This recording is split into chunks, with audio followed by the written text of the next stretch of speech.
pessoal, tudo bem? A gente está de volta com o P Notícias especial Intercom 40 anos e agora a gente está aqui com o Rafael Gomide, que é chefe de redação da Record TV, e ele estava participando da mesa que fala sobre o futuro da TV aberta, não é isso mesmo? Boa tarde, Rafael. Isso, boa tarde, obrigado, boa tarde para todo mundo que está nos assistindo. Uma mesa muito interessante, eu abri dizendo que é muito difícil nós fazermos qualquer prognóstico do que está para acontecer. É claro que a gente apresentou caminhos, apresentou tendências, mas a revolução digital ela é tão grande e tão rápida que é difícil a gente bater o martelo, vai acontecer isso ou vai acontecer aquilo. Então foi mais um exercício, um papo para dar caminhos do que está acontecendo e eu coloquei em pauta a força que a TV ainda exerce. Né? Quando a gente fala o futuro da TV, o próprio tema sugere que a TV está acabando. O que eu acho que eu já acho um pouco temerário colocar como o tema que a TV está acabando. Eu acho que não, acho que a TV ela está num processo de mutação. Acho que sem dúvida não vai acabar, mas ela ainda tem muita força. Então, um dado que eu revelei lá é que, segundo a ONU, 42% dos brasileiros não têm acesso à internet.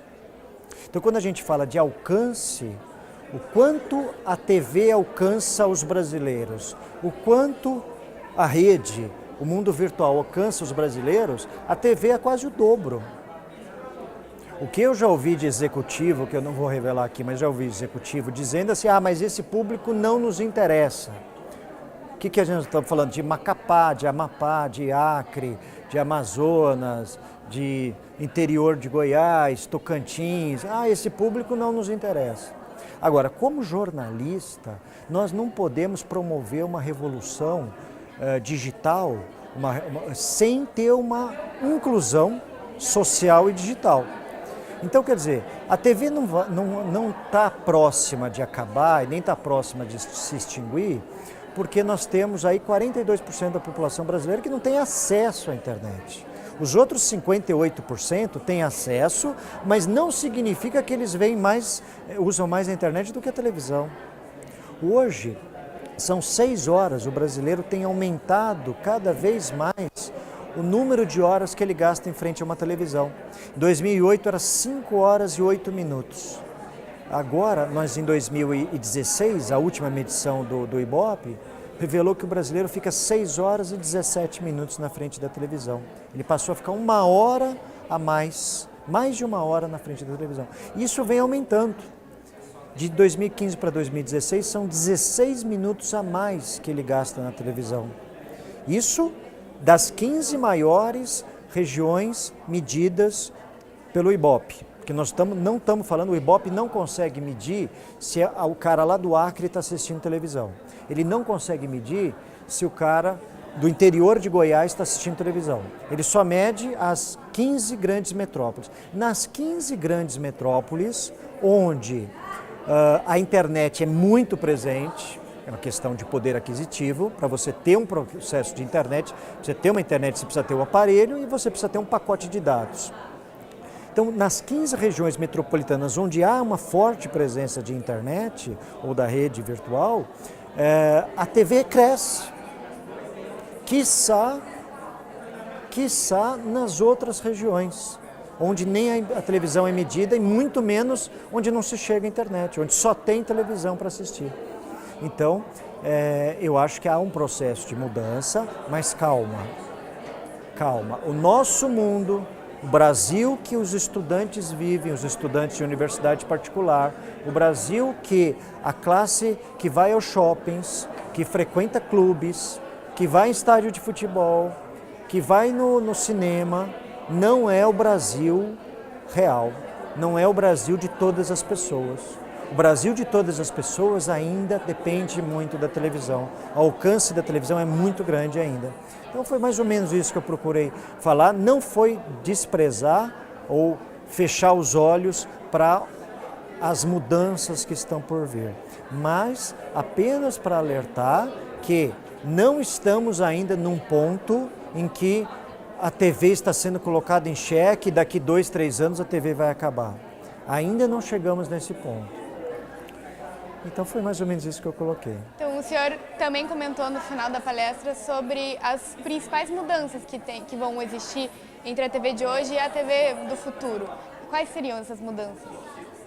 Olha, eu acho que a tendência é isso a gente fala, volta a falar em tendência, a tendência é que o hard news, que a gente chama de hard news, que é o jornalismo diário, o Jornal da Record, Fala Brasil, o Jornal Nacional, o Jornal da Band, o Jornal Hoje, o Jornal da Globo, a tendência é que os jornais que tratam do hard news, da notícia quente do dia, eles vão diminuindo e perdendo espaço porque eles vão perder o sentido de existir.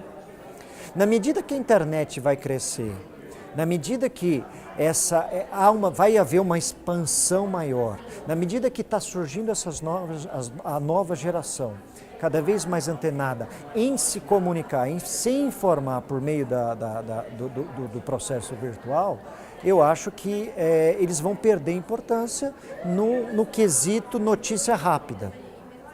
Quando você precisar de uma notícia rápida, você vai na rede.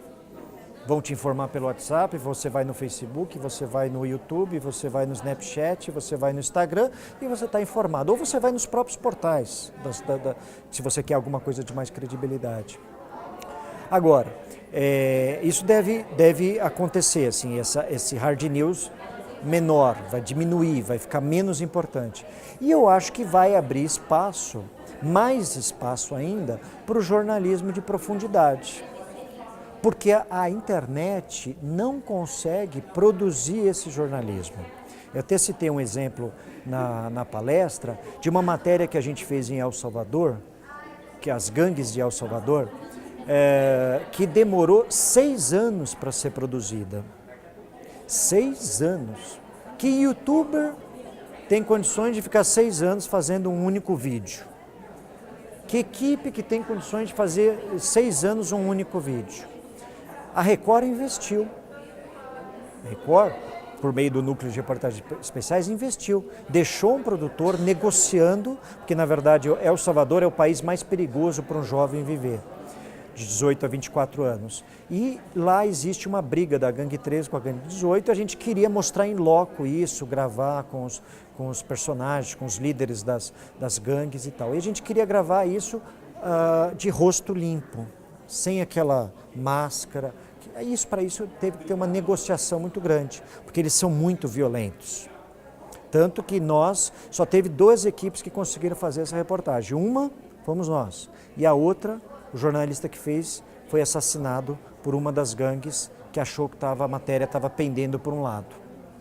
Então era uma matéria extremamente perigosa, que necessitava de um cuidado muito grande, que necessitava de um investimento muito grande. Você pagar o salário de um funcionário por 6 anos para que ele produza uma matéria, ninguém tem condições de fazer isso no mundo digital. Então a TV tem essa condição. Então eu acho que vai abrir um espaço muito grande para as matérias aprofundadas, para as reportagens profundas, para as reportagens mais que vão explicar melhor as coisas, que vão ouvir muito mais todos os lados, porque a gente costuma, uma questão tem 2 lados. Hoje o mundo está de uma tal forma que uma questão não tem 2 lados mais, uma questão às vezes tem 20 lados. Tem o lado de cá, tem o lado de cá, mas tem um lado que é o de cá mais um pouquinho, aí tem o de cá mais um pouquinho, aí tem um de cá para cá, tem um de cá para lá. Então essa profundidade só vai ser possível por meio de empresas de comunicação que se tornem grandes produtoras de conteúdo. E as marcas, aí como é que você financia isso? Porque hoje fala-se internet, fala-se mundo virtual, mas ninguém sabe exatamente como é que se ganha dinheiro com isso. Né? Quer dizer, claro, existem as grandes redes, existe uma forma muito grande de se remunerar isso, mas não é tanto quanto as pessoas imaginam, é muito difícil. Hoje os dados indicam que 55% do mercado publicitário vai para a TV aberta. E ao passo que é menos de, falando só em desktop e notebook, é menos de 5% que vai para a internet. Por quê? Porque ainda não existem formas regulatórias de você colocar esses anúncios na internet. Então eu acho, quando a gente tiver matérias aprofundadas para oferecer ao público, de um tamanho razoável, temáticas profundas, que elucidem uma questão, nós temos um público cativo para isso. Sobretudo porque eu acho que cada vez mais o público, as pessoas estão cada vez mais informatizadas, cada vez mais necessitando de profundidade. E não tanto de quantidade, mas também de profundidade. E as empresas vão querer atrelar isso, eu acho que vai haver uma nova forma de se medir isso. A Coca-Cola quer anunciar no seu produto. Hoje anuncia-se porque o seu produto dá... A TV alcança 60 milhões de pessoas. Então isso é interessante para a Coca-Cola porque a gente alcança 60 milhões de pessoas. De repente vai se mudar isso. A Coca-Cola não quer mais anunciar para 60 milhões de pessoas, ela quer um público específico. Ela quer um nicho de mercado específico. E nisso as reportagens aprofundadas trazem muito de conceito. Causam impacto e causam público e agregam um público muito específico, que é o público formador de opinião. Então eu acho que um futuro, um dos caminhos e uma tendência que eu aponto para o futuro da TV são as reportagens mais aprofundadas, mais completas, em que vai ter um espaço muito específico para elas, onde vai ser possível fazer um jornalismo de primeira linha, de primeira qualidade. E é isso. É isso, Rafael. Eu queria muito agradecer a sua participação aqui hoje. Obrigada. O P Notícias fica por aqui, mas já já a gente volta. Até lá!